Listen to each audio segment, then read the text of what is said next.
Renee here with another wonderful video for an organization.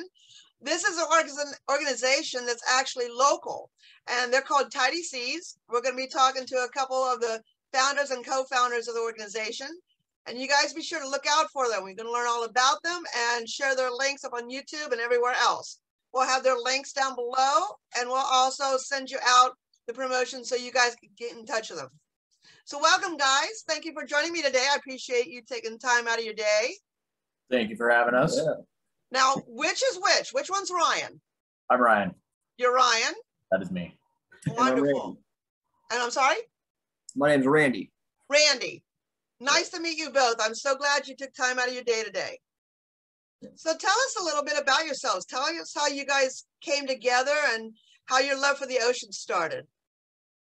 All right, so we were basically brought up as neighbors, and we've been fortunate enough to enjoy our time on the water out of the Channel Islands. My father actually has a boat, so we've spent tons and tons of time out there. And while we've been out there, we've kind of been watching how the amount of trash in the oceans and stuff has kind of changed in time, and that's kind of inspired us to start what we started here. Very good. That's awesome. I mean, awesome, but not awesome to see all the trash, I'm sure. Yeah. What about you? Same thing. We've known each other since we were little kids. Like you said, we were neighbors, and we've always been doing stuff on the ocean together.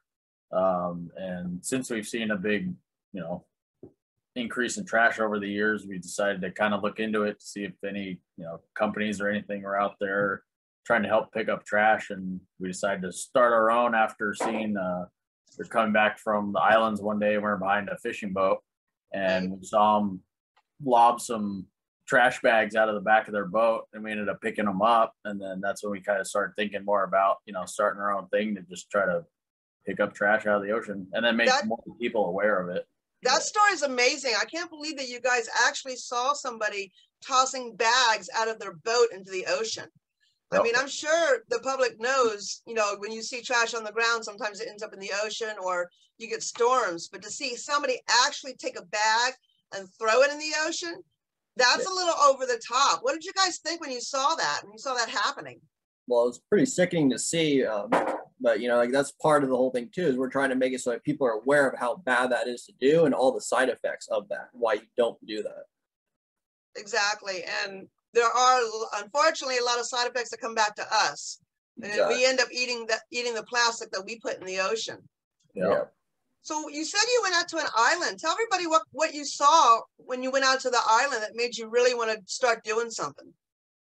So we've been going to the islands for a long time, but we started noticing a lot of the beaches were collecting a bunch of trash. So we, naturally just one of the days we went out there, we went and came home with, I don't know how many pounds of trash. Basically, the whole beach was spotless. And then we came back probably, was it 2 weeks? Yeah, it was about 2 weeks later. About 2 weeks later, and it looked almost the exact same. And we were like, holy moly, we got a bit of a problem here. Yeah. So was that during COVID? This was before COVID. Before COVID? Yeah, before COVID. Yeah. Wow. What kind of changes have you seen since COVID, since the time you found that, and then with going through that whole year of the pandemic and now? What kind of changes have you seen? More face masks. Gloves. And gloves. Really? In the ocean and on the beaches? Oh, yeah. Especially locally. Locally is really spiked. I mean, you can go any day right now and go find probably a good half dozen on all the local beaches. Even in the parking lots at the beaches, face masks and everything, just people just throw them on the ground. More so than anything else? More so than maybe bottles or something? No, it still not more than that, but it's just an increase compared to how we used to have. Okay. Time. Oh my gosh. Well, and then you guys got it together. You went out there on a trip, just a regular vacation type of trip, went out there, saw the damage, and then that just inspired you to start cleaning up and building Tidy Seas? Or did Tidy Seas come later? That's pretty much it. Yeah, that's how it happened. Yeah. Because we had contacted Nature Conservancy just to see if they had any, nonprofits or anything that went out to the islands to clean up. And they said that all they had was a couple people doing master's programs and stuff on trash and, where it goes and where it's located and stuff. So they actually gave us a land pass for a year for us and up to like 8 people on the boat to go out there and collect trash. And then they put us in contact with the people that were doing the master's program. So then we could fill out paperwork for them on where we found trash, what beaches they were on, and, you know, separated all the different plastics and all that stuff so they can have it in their project. So you said they give you a pass. Does that mean like normally the public is not allowed to go out there? That's correct. Yeah. So you have to buy a land pass wow. in order to go on certain parts of the island for the year. And it's pretty expensive. So, you know, we told them, like, you know, is there any way you could help us out? And they gave us a free one for the entire year. Wow. Yeah, so half the island is owned by Nature Conservancy, and the other half is through national parks. And so the ports we're allowed to be on, but the other half was a couple of spots where the currents really kind of come together. Right. And they're more polluted beaches. We required the pass to be there. And I don't know if you're allowed to say, but can you say what beach that is? There's a bunch of them. Like Laguna was one of the ones. Okay. Christie's. Now those are beaches most public don't. You're right. The public doesn't know about. They know about Santa Cruz Island. They know about those islands, but the ones that you mentioned, nobody knows. How, in your opinion, how do you think all that trash got there? Because you said there was an enormous amount. Do you think it got there from just normal trash on the land that blowed out there, or did something else happen? I mean, it's all just hypothesizing ideas and stuff, but I believe it's all part of just like, you know, the whole trash problem in the Pacific, you know, the great garbage patch and everything else. Like the Channel Islands are in a unique area where you have a current coming up from Mexico and you got a current coming down the coast of California, and they kind of combine right there. Right. So it's a collecting area of trash for sure. You see a lot out there. And that's good that you said that, because a lot of people don't understand that trash can end up in someplace else way out of sight. Even though you throw it out and it's on the ground, it doesn't matter. It's going to end up that way. So I'm glad that you pointed that out. And this is a marine sanctuary here where it's, you know, that's like even more feline rookeries and, you know, a lot of wildlife that, like, you know, lives here. And so it's a pretty important place, untouched. Wow. So how did you come up? I mean, it's probably almost obvious, but how did you come up with the name Tidy Seas? Because you were cleaning up the seas, or did something else come about? Yeah. We just kind of were thinking of a bunch of names and we just throw them out, you know, throughout, you know, different days and stuff. And that one kind of stuck.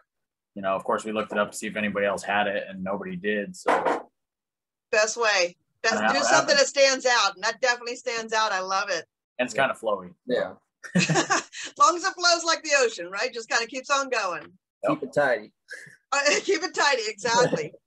Are you guys looking to expand this any farther out in Santa Barbara? Or are you guys trying to stay local, or what are your plans with Tidy Seas? Potentially, just kind of, you know, how things go and progress, you know, just keep growing if we can. I mean, the more trash we pick up, the better. So every little bit helps, exactly. Yeah, but our priority is definitely local to get going here. So what kind of advice would you give to anybody that wants to go out there and start their own nonprofit, or they want to make a difference like you guys are doing? What would you suggest that they start out by doing? What helped me a lot is I contacted a lot of people who are already running nonprofits, especially in things that are related to what you're starting.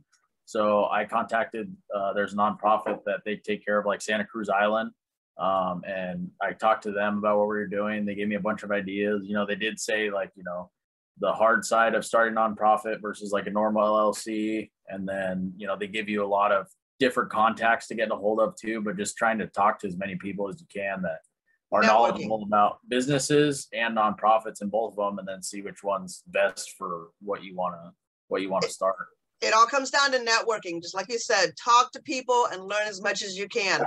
I personally have never had a nonprofit before this one. I had a regular business. It's a totally different story doing a nonprofit. So if you're into it wholeheartedly, go for it. But just like you said, networking is the way to go. That's the best way to learn and find out the right things. Definitely. Well, thank you guys for taking time out of your day to do this. It's not as long as I'd hoped, but it's perfect, exactly what we need. We need more people like you out there, especially locally here, and more people joining in to help save the oceans, because in Sylvia's words, every other breath we take is from the ocean. We get everything from there. So what you guys doing is phenomenal.